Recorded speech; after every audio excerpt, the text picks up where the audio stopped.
Hi ಸ್ನೇಹಿತರೆ, ಎಲ್ಲರಿಗೂ ನಮಸ್ಕಾರ. ನೋಡಿ, ಸರ್ಕಾರದಿಂದ ಗೃಹಲಕ್ಷ್ಮಿ ಯೋಜನೆಯ ಪ್ರತಿಯೊಂದು ಫಲಾನುಭವಿಗಳಿಗೆ ಕೊನೆಗೂ 3 ತಿಂಗಳ 6,000 ಹಣ ಅಂದರೆ ಮಾರ್ಚ್, ಏಪ್ರಿಲ್ ಮತ್ತು ಮೇ ತಿಂಗಳ ಒಟ್ಟು 6,000 ಹಣನ ಕರ್ನಾಟಕದ 28 ಜಿಲ್ಲೆಗಳ ಪ್ರತಿಯೊಂದು ಫಲಾನುಭವಿಗಳಿಗೆ ಇಂದು ಬುಧವಾರ ಜೂನ್ 4ರಿಂದ ಸರ್ಕಾರ ಈ 6,000 ಹಣನ ಜಮಾ ಮಾಡ್ತಾ ಇದೆ. ಅದೇ ರೀತಿ ನಿಮ್ಮ ಬ್ಯಾಂಕ್ ಖಾತೆಗೆ ನೀವು ಈ 3 ತಿಂಗಳ 6,000 ಹಣನ ಪಡ್ಕೋಬೇಕು ಅಂದರೆ ಸರ್ಕಾರ ಪ್ರತಿಯೊಂದು ಫಲಾನುಭವಿಗಳಿಗೆ 5 ಹೊಸ ನಿಯಮಗಳನ್ನ ಜಾರಿಗೆ ತಂದಿದ್ದು ಸುಮಾರು 1 ಲಕ್ಷಕ್ಕಿಂತ ಅಧಿಕ ಫಲಾನುಭವಿಗಳಿಗೆ ಈ ಬಾರಿ ಈ 6,000 ಹಣ ಕ್ಯಾನ್ಸಲ್ ಆಗಿದೆ. ಹಾಗಾದರೆ ಬನ್ನಿ ಸ್ನೇಹಿತರೆ, ಸರ್ಕಾರದಿಂದ ಬಂದಿರುವಂತಹ ಒಂದು ಮಾಹಿತಿ ಏನು ಅಂತ ನಾನು ನಿಮಗೆ ತಿಳಿಸ್ಕೊಡ್ತಾ ಇದ್ದೀನಿ. ಅದಕ್ಕಿಂತ ಮೊದಲು ನೀವೇನಾದ್ರೂ ಇನ್ನೂ ಕೂಡ ನನ್ನ ಚಾನಲ್ನ ಸಬ್ಸ್ಕ್ರೈಬ್ ಆಗಿಲ್ಲ ಅಂದರೆ ದಯವಿಟ್ಟು ಪ್ರತಿಯೊಬ್ಬರು ಚಾನಲ್ನ ಸಬ್ಸ್ಕ್ರೈಬ್ ಮಾಡ್ಕೊಳ್ಳಿ, ಹಾಗೆ ವಿಡಿಯೋಗೆ ಒಂದು ಲೈಕ್ನ ಕೊಡಿ. ಹೌದು ವೀಕ್ಷಕರೇ, ಗೃಹಲಕ್ಷ್ಮಿ ಯೋಜನೆಯ ಪ್ರತಿಯೊಂದು ಫಲಾನುಭವಿಗಳಿಗೆ ಕೊನೆಗೂ ಸರ್ಕಾರದಿಂದ ನಿಮ್ಮ ಬ್ಯಾಂಕ್ ಖಾತೆಗೆ 6,000 ಹಣನ ಜಮಾ ಮಾಡ್ತಾ ಇದ್ದಾರೆ. ಸಾಕಷ್ಟು ದಿನಗಳಿಂದ ಪ್ರತಿಯೊಂದು ಫಲಾನುಭವಿಗಳು ನಮ್ಮ ಬ್ಯಾಂಕ್ ಖಾತೆಗೆ ಯಾವುದೇ ರೀತಿಯ ಒಂದು ಹಣ ಜಮಾ ಆಗ್ತಾ ಇಲ್ಲ ಅಂತ ಪ್ರತಿನಿತ್ಯವೂ ಕೂಡ ಕಮೆಂಟ್ನ ಮಾಡಿ ಹೇಳ್ತಾ ಇದ್ರಿ. ಇದೀಗ ಕೊನೆಗೂ ನಿಮ್ಮ ಬ್ಯಾಂಕ್ ಖಾತೆಗೆ ಸರ್ಕಾರ ಗೃಹಲಕ್ಷ್ಮಿ ಯೋಜನೆಯ ಒಟ್ಟು 3 ತಿಂಗಳ 6,000 ಹಣ ಅಂದರೆ 19ನೇ ಕಂತಿನ ಹಣ, 20ನೇ ಕಂತಿನ ಹಣ ಹಾಗೂ 21ನೇ ಕಂತಿನ ಹಣ, ಈ 3 ತಿಂಗಳ 6,000 ಹಣನ ಸರ್ಕಾರ ಜೂನ್ 4 ಬುಧವಾರದಿಂದ ಜಮಾ ಮಾಡ್ತಾ ಇದೆ. ಈ 6,000 ಹಣದ ಜೊತೆಗೆ ಯಾರಿಗೆಲ್ಲ ಕಳೆದ 5 ತಿಂಗಳಿಂದ ಅನ್ನಭಾಗ್ಯ ಯೋಜನೆಯ ಪೆಂಡಿಂಗ್ ಇರುವ ಹಣ ಜಮಾ ಆಗಿಲ್ಲ, ಇಂತಹ ಪ್ರತಿಯೊಂದು ಫಲಾನುಭವಿಗಳಿಗೆ ಅನ್ನಭಾಗ್ಯ ಯೋಜನೆಯ ಪೆಂಡಿಂಗ್ ಇರುವಂತಹ 5 ತಿಂಗಳ 2,000 ಹಣನ ಕೂಡ ಸರ್ಕಾರ ಜಮಾ ಮಾಡ್ತಾ ಇದೆ. ಅದೇ ರೀತಿ ನೋಡಿ ಸ್ನೇಹಿತರೆ, ಈ ಬಾರಿ ಗೃಹಲಕ್ಷ್ಮಿ ಯೋಜನೆಯ 3 ತಿಂಗಳ 6,000 ಹಣನ ನೀವು ಪಡ್ಕೋಬೇಕು ಅಂದರೆ ಸರ್ಕಾರ ಪ್ರತಿಯೊಂದು ಫಲಾನುಭವಿಗಳಿಗೆ 5 ಹೊಸ ನಿಯಮಗಳ ಆಧಾರದ ಮೇಲೆ ನಿಮ್ಮ ದಾಖಲಾತಿಗಳನ್ನ ಮರುಪರಿಶೀಲನೆ ಮಾಡಿ ಈ 6,000 ಹಣನ ಜಮಾ ಮಾಡುತ್ತೆ. ಒಂದು ವೇಳೆ ನೀವು ಈ ನಿಯಮಗಳನ್ನ ಪಾಲಿಸಿಲ್ಲ ಅಂದರೆ ನಿಮ್ಮ ಬ್ಯಾಂಕ್ ಖಾತೆಗೆ ಗೃಹಲಕ್ಷ್ಮಿ ಯೋಜನೆಯ ಹಣನ ಸರ್ಕಾರ ಕ್ಯಾನ್ಸಲ್ ಮಾಡುತ್ತೆ. ಇದೇ ಒಂದು ಕಾರಣಕ್ಕೆ ಸುಮಾರು 1 ಲಕ್ಷಕ್ಕಿಂತ ಅಧಿಕ ಫಲಾನುಭವಿಗಳ ಬ್ಯಾಂಕ್ ಖಾತೆಗೆ ಸರ್ಕಾರ ಈ ಬಾರಿ ಈ 3 ತಿಂಗಳ 6,000 ಹಣನ ಕ್ಯಾನ್ಸಲ್ ಮಾಡಿದೆ. ಹಾಗಾದ್ರೆ ಬನ್ನಿ ಸ್ನೇಹಿತರೆ, ಸರ್ಕಾರ ಜಾರಿಗೆ ತಂದಿರುವ ಆ 5 ಹೊಸ ನಿಯಮಗಳು ಏನು ಅಂತ ಕೂಡ ನಾನು ನಿಮಗೆ ತಿಳಿಸ್ಕೊಡ್ತಾ ಇದ್ದೀನಿ.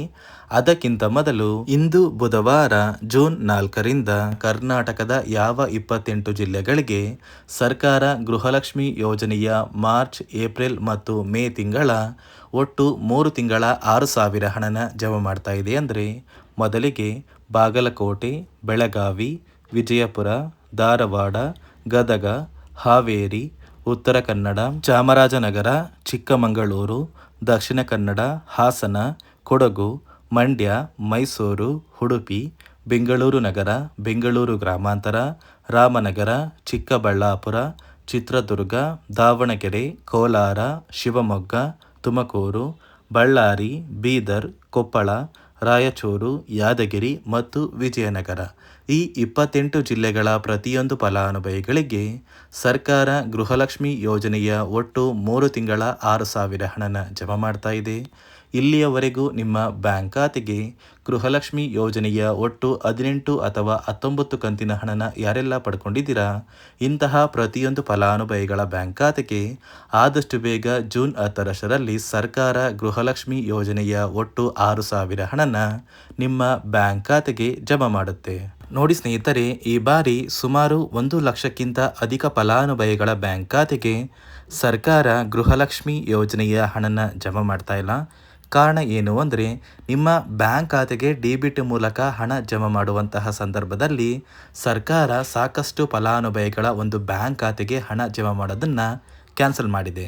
ಯಾಕಂದರೆ ಇತ್ತೀಚೆಗೆ ಹಣಕಾಸು ಇಲಾಖೆ ಜಾರಿಗೆ ತಂದಿರುವ 5 ನಿಯಮಗಳ ಆಧಾರದ ಮೇಲೆ ಪ್ರತಿಯೊಂದು ಫಲಾನುಭವಿಗಳಿಗೆ ಸರ್ಕಾರ ಈ ಒಂದು ಹಣನ ಜಮಾ ಮಾಡ್ತಾ ಇದ್ದು, ಯಾರೆಲ್ಲ ಫಲಾನುಭವಿಗಳು ಈ ನಿಯಮಗಳನ್ನ ಪಾಲಿಸಿಲ್ಲ ನಿಮ್ಮ ಬ್ಯಾಂಕ್ ಖಾತೆಗೂ ಕೂಡ ಹಣ ಜಮಾ ಆಗೋದಿಲ್ಲ. ಹಾಗಾದರೆ ಬನ್ನಿ ಸ್ನೇಹಿತರೆ, ಸರ್ಕಾರ ಜಾರಿಗೆ ತಂದಿರುವ ಆ 5 ಹೊಸ ನಿಯಮಗಳು ಏನು ಅಂತ ನಾನು ನಿಮಗೆ ತಿಳಿಸ್ಕೊಡ್ತಾ ಇದ್ದೀನಿ. ನೋಡಿ ಸ್ನೇಹಿತರೆ, ಮೊದಲನೆಯ ಒಂದು ನಿಯಮ ಬಂದು ಸಾಕಷ್ಟು ಫಲಾನುಭವಿಗಳು ಹೊಂದಿರುವಂತಹ ಒಂದು ರೇಷನ್ ಕಾರ್ಡ್ ಏನಿದೆ, ಆ ಒಂದು ರೇಷನ್ ಕಾರ್ಡ್ನ ಮನೆಯ ಸದಸ್ಯರ ಪ್ರತಿಯೊಬ್ಬರ ಒಂದು ಆಧಾರ್ ಕಾರ್ಡ್ನ ನಿಮ್ಮ ರೇಷನ್ ಕಾರ್ಡ್ಗೆ ಕಡ್ಡಾಯವಾಗಿ ಲಿಂಕ್ ಮಾಡಿಸ್ಬೇಕು. ಅಂದರೆ ಈ ಒಂದು ಲಿಂಕ್ ಮಾಡಿಸುವಂತಹ ಒಂದು ಪ್ರೊಸೀಜರ್ಗೆ ಸರ್ಕಾರ KYC ಅಂತ ಕರೀತಾರೆ. ನಿಮ್ಮ ರೇಷನ್ ಕಾರ್ಡ್ಗೆ ಇನ್ನೂ ಸಹ KYC ಆಗಿಲ್ಲ ಅಂದರೆ ನಿಮ್ಮ ಬ್ಯಾಂಕ್ ಖಾತೆಗೆ ಸರ್ಕಾರ ಮುಂದಿನ ದಿನಗಳಲ್ಲಿ ಗೃಹಲಕ್ಷ್ಮಿ ಯೋಜನೆಯ ಹಣನ ಕ್ಯಾನ್ಸಲ್ ಮಾಡುತ್ತೆ.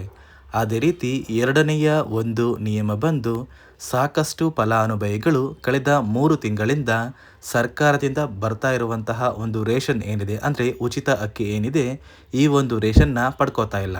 ಒಂದು ವೇಳೆ ಕಳೆದ 3 ತಿಂಗಳಿಂದ ನೀವು ರೇಷನ್ನ ಪಡ್ಕೊಂಡಿಲ್ಲ ಅಂದರೆ ಸರ್ಕಾರ ನಿಮ್ಮ ಬಳಿ ಇರುವಂತಹ ಒಂದು ರೇಷನ್ ಕಾರ್ಡ್ನ ಕ್ಯಾನ್ಸಲ್ ಮಾಡುತ್ತೆ. ನಿಮ್ಮ ರೇಷನ್ ಕಾರ್ಡ್ನ ಸರ್ಕಾರ ಕ್ಯಾನ್ಸಲ್ ಮಾಡಿದ್ರೆ ನಿಮ್ಮ ಬ್ಯಾಂಕ್ ಖಾತೆಗೆ ಗೃಹಲಕ್ಷ್ಮಿ ಯೋಜನೆಯ ಹಣ ಇರ್ಬೋದು ಮತ್ತು ಸರ್ಕಾರದಿಂದ ಬರುವಂತಹ ಒಂದು ಸೌಲಭ್ಯಗಳನ್ನ ನೀವು ಕಳ್ಕೋಬೇಕಾಗುತ್ತೆ. ಅದೇ ರೀತಿ ಮೂರನೆಯ ಒಂದು ನಿಯಮ ಬಂದು ನೋಡಿ ಸ್ನೇಹಿತರೆ, ನಿಮ್ಮ ಬಳಿ ಇರುವಂತಹ ಒಂದು ಆಧಾರ್ ಕಾರ್ಡ್ ಏನಿದೆ, ಆ ಒಂದು ಆಧಾರ್ ಕಾರ್ಡ್ನ ಕಳೆದ 15 ವರ್ಷಗಳಲ್ಲಿ ನೀವು ಯಾವುದೇ ರೀತಿಯ ಒಂದು ತಿದ್ದುಪಡಿನ ಮಾಡಿಸಿಲ್ಲ ಅಂದರೆ ನಿಮ್ಮ ಬ್ಯಾಂಕ್ ಖಾತೆಗೆ ಸರ್ಕಾರ ಗೃಹಲಕ್ಷ್ಮಿ ಯೋಜನೆಯ ಹಣನ ಕ್ಯಾನ್ಸಲ್ ಮಾಡುತ್ತೆ. ಯಾಕಂದರೆ ಸರ್ಕಾರದಿಂದ ಬಂದಿರುವಂತಹ ಒಂದು ಆದೇಶದ ಪ್ರಕಾರ ಪ್ರತಿಯೊಂದು ಫಲಾನುಭವಿಗಳು ಕಳೆದ 15 ವರ್ಷಗಳಲ್ಲಿ ಯಾವುದೇ ರೀತಿಯ ಒಂದು ತಿದ್ದುಪಡಿನ ನಿಮ್ಮ ಆಧಾರ್ ಕಾರ್ಡ್ಗೆ ನೀವು ಮಾಡಿಸಿಲ್ಲ ಅಂದರೆ ಕಡ್ಡಾಯವಾಗಿ ಆದಷ್ಟು ಬೇಗ ನಿಮ್ಮ ಆಧಾರ್ ಕಾರ್ಡ್ಗೆ ತಿದ್ದುಪಡಿನ ಮಾಡಿಸಿ.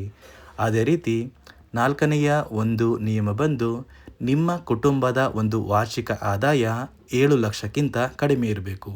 ಒಂದು ವೇಳೆ ನಿಮ್ಮ ಕುಟುಂಬದ ವಾರ್ಷಿಕ ಆದಾಯ 7 ಲಕ್ಷಕ್ಕಿಂತ ಜಾಸ್ತಿ ಇದ್ದರೆ ನಿಮ್ಮ ಬ್ಯಾಂಕ್ ಖಾತೆಗೆ ಸರ್ಕಾರ ಗೃಹಲಕ್ಷ್ಮಿ ಯೋಜನೆಯ ಹಣನ ಕ್ಯಾನ್ಸಲ್ ಮಾಡುತ್ತೆ. ಅದೇ ರೀತಿ ಐದನೆಯ ಒಂದು ನಿಯಮ ಬಂದು ನಿಮ್ಮ ಕುಟುಂಬದ ಸದಸ್ಯರು ಅಥವಾ ಗೃಹಲಕ್ಷ್ಮಿ ಯೋಜನೆಯ ಫಲಾನುಭವಿಗಳು ಯಾರು ಕೂಡ ಸರ್ಕಾರಿ ನೌಕರರಾಗಿ ಕಾರ್ಯನಿರ್ವಹಿಸ್ತಾ ಇರಬಾರ್ದು. ಒಂದು ವೇಳೆ ನಿಮ್ಮ ಕುಟುಂಬದಲ್ಲಿ ಯಾರೇ ಆಗಿದ್ರೂ ಸರ್ಕಾರಿ ನೌಕರರಾಗಿ ಕಾರ್ಯನಿರ್ವಹಿಸ್ತಾ ಇದ್ದರೆ ನಿಮ್ಮ ಬ್ಯಾಂಕ್ ಖಾತೆಗೆ ಗೃಹಲಕ್ಷ್ಮಿ ಯೋಜನೆಯ ಹಣ ಕ್ಯಾನ್ಸಲ್ ಆಗುತ್ತೆ. ಈ 5 ನಿಯಮಗಳ ಆಧಾರದ ಮೇಲೆ ಪ್ರತಿಯೊಂದು ಫಲಾನುಭವಿಗಳಿಗೆ ಸರ್ಕಾರ ಹಣ ಜಮಾ ಮಾಡ್ತಾ ಇದೆ. ಒಂದು ವೇಳೆ ನೀವು ಈ 5 ನಿಯಮಗಳನ್ನ ಪಾಲಿಸಿಲ್ಲ ಅಂದರೆ ನೀವು ಕೂಡ ಗೃಹಲಕ್ಷ್ಮಿ ಯೋಜನೆಯ ಹಣದಿಂದ ವಂಚಿತರಾಗಬೇಕಾಗುತ್ತೆ. ನೋಡಿ ವೀಕ್ಷಕರೇ, ಕರ್ನಾಟಕದ 28 ಜಿಲ್ಲೆಗಳ ಪ್ರತಿಯೊಂದು ಫಲಾನುಭವಿಗಳಿಗೆ ಸರ್ಕಾರ ಗೃಹಲಕ್ಷ್ಮಿ ಯೋಜನೆಯ 3 ತಿಂಗಳ 6,000 ಹಣನ ಇಂದು ಬುಧವಾರ ಜೂನ್ 4ರಿಂದ ಜಮಾ ಮಾಡ್ತಾ ಇದೆ. ಈ ಗೃಹಲಕ್ಷ್ಮಿ ಯೋಜನೆಯ ಹಣ ನಿಮ್ಮ ಬ್ಯಾಂಕ್ ಖಾತೆಗೆ ಜಮಾ ಆಗಬೇಕು ಅಂದರೆ ಯಾವುದೇ ರೀತಿಯ ಪೆಂಡಿಂಗ್ ಇರುವ ಹಣ ಬಾಕಿ ಇರಬಾರ್ದು. ಒಂದು ವೇಳೆ ಪೆಂಡಿಂಗ್ ಇರುವ ಹಣ ಬಾಕಿ ಇದ್ದರೆ ಈ 3 ತಿಂಗಳ 6,000 ಹಣನ ನಿಮ್ಮ ಬ್ಯಾಂಕ್ ಖಾತೆಗೆ ಸರ್ಕಾರ ಜಮಾ ಮಾಡೋದಿಲ್ಲ ಅಂತ ಹೇಳ್ತಾ, ಇದಿಷ್ಟು ಸರ್ಕಾರದಿಂದ ಪ್ರತಿಯೊಂದು ಫಲಾನುಭವಿಗಳಿಗೆ ಬಂದಿರುವಂತಹ ಒಂದು ಹೊಸ ಮಾಹಿತಿಯಾಗಿದೆ. ನಾನು ಕೊಟ್ಟಿರುವಂತಹ ಮಾಹಿತಿ ನಿಮಗೆ ಇಷ್ಟ ಆಗಿದ್ದಲ್ಲಿ ದಯವಿಟ್ಟು ಪ್ರತಿಯೊಬ್ಬರು ನನ್ನ ಚಾನಲ್ನ ಸಬ್ಸ್ಕ್ರೈಬ್ ಮಾಡ್ಕೊಳ್ಳಿ, ಹಾಗೆ ವಿಡಿಯೋಗೆ ಒಂದು ಲೈಕ್ನ ಕೊಡಿ.